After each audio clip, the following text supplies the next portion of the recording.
E aí pessoal, beleza? Hoje então, depois de ter demonstrado as caixinhas e o amplificador, a gente vai estar executando o teste. Eu já conectei as caixinhas, pessoal. A ligação é bem simples, não tem muito erro. Aqui eu estou fazendo um teste só com 2 caixinhas, mas a gente comprou 6. Eu não vou instalar as outras porque dá um trabalhinho a mais. Talvez depois que tiver instalado no lugar eu mostro para vocês. Então a gente vai estar fazendo teste só com 2 para vocês verem a altura que ela tem.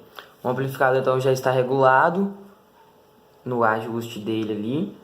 Ele já está bem regulado. Ele está no modo Bluetooth. No modo Bluetooth ele perde um pouco de volume, tá pessoal? Ele não é tão alto quanto no rádio e quanto no USB, para vocês terem uma ideia. E aí a gente vai estar fazendo o teste. Vou soltar a música. Ah, e outra coisa.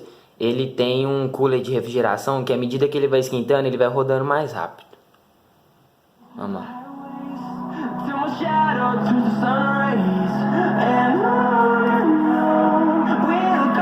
Bom pessoal, tá um pouco abaixo da metade e já tá no volume até bom já, entendeu? Agora a gente vai aumentar.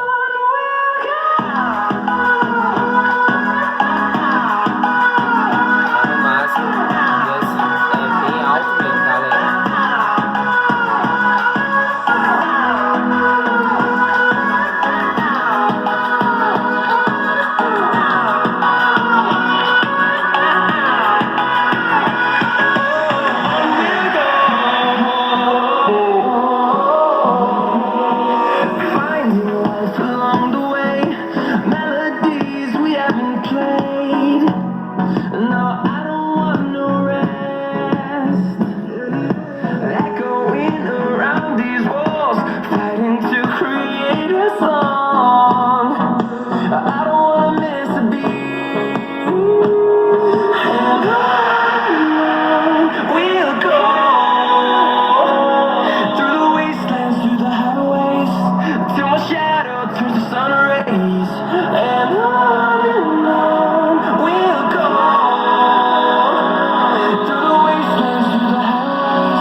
Bom pessoal, então esse foi o vídeo, eu espero que vocês tenham gostado.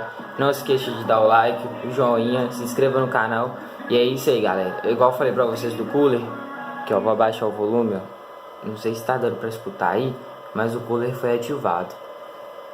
Ó o barulho dele, esse é o barulho. É um pouquinho alto, incomoda um pouco, mas quando o som tá ligado, não dá pra escutar. E esse foi o vídeo, valeu e até a próxima.